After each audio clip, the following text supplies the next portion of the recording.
இன்றைக்கி வந்து பார்த்திங்கன்னா நம்ம பார்க்க போகிற மீட்ரு வந்து பார்த்திங்கன்னா 2008 வெர்னா. அது கம்பெனி வந்து பார்த்திங்கன்னா ஃப்ளிக்கர் அவர் தான். அப்படியே நீங்கள் இந்த எஸ்எம்பிஎஸில் வந்து பார்த்திங்கன்னா லோடு பார்த்திங்கனாலே தெரியும், லோடு ரொம்ப கம்மியாக தான் எடுக்குது. இது 100 மில்லியம்ஸுக்கு மேலே தான் லோடு எடுக்கணும். ஸோ இப்போ நம்ம கழட்டிட்டு என்ன பண்ண போகிறோன்னா, ஓகே, ஸோ இப்போ இங்கே வர இந்த ரெகுலேட்டர் வந்து சேஞ்ச் வந்து பண்ண போகிறோம்.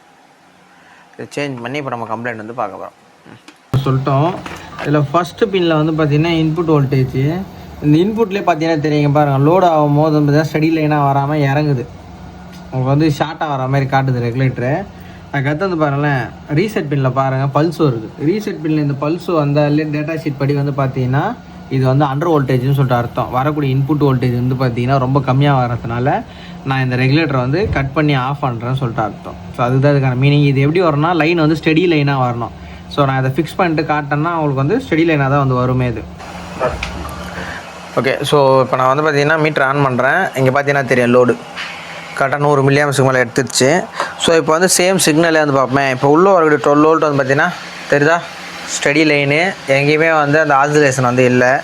அப்படியே ரீசெட் சிக்னல் அப்படியே பாருங்களேன், பார்த்தீங்கன்னா தெரியும் ஸ்டடி லைனு, எந்த ஒரு ஃபால்ட்டும் இல்லைன்னு சொல்லிடுச்சு. ஸோ இதுக்கான டேட்டா ஷீட்டை வச்சே நம்ம இந்த வேலையை வந்து செஞ்சிடலாம். இப்போ நம்ம மீட்டர் வந்து அசம்பிள் பண்ணி அந்த டிஸ்பிளே வந்து ஃப்ளிக்கர் ஆச்சுல, அந்த கம்ப்ளைண்ட் இல்லாமல் நான் உங்களுக்கு காட்டுறேன். இப்போ இதை மாட்டிட்டேன், ஆன் பண்ணுறேன். பார்த்தீங்கன்னா தெரியும் அந்த ஃபஸ்ட்டு ஃப்ளிக்கரான கம்ப்ளைண்ட் வந்து இல்லை, மீட்ரு வந்து ஓகே. ஸோ இதேமாரி உங்களுக்கு மீட்டர் ஏதாவது கம்ப்ளைண்ட் இருந்தால் ஆட்டோ கேட்டுக்கு அனுப்புங்க, மீட்டர் ரெடி பண்ணி தரோம். அதேமாரி இசிஎம் போர்டு, வேறு ஏதாவது எலக்ட்ரானிக் ஐட்டம்ஸ், ஆட்டோமொபைல் சம்மந்தப்பட்ட ஏதாவது ஃபால்ட் இருந்தாலும் ஆட்டோ கேட் பேஜுக்கு வந்து அனுப்பிச்சி விடுங்க.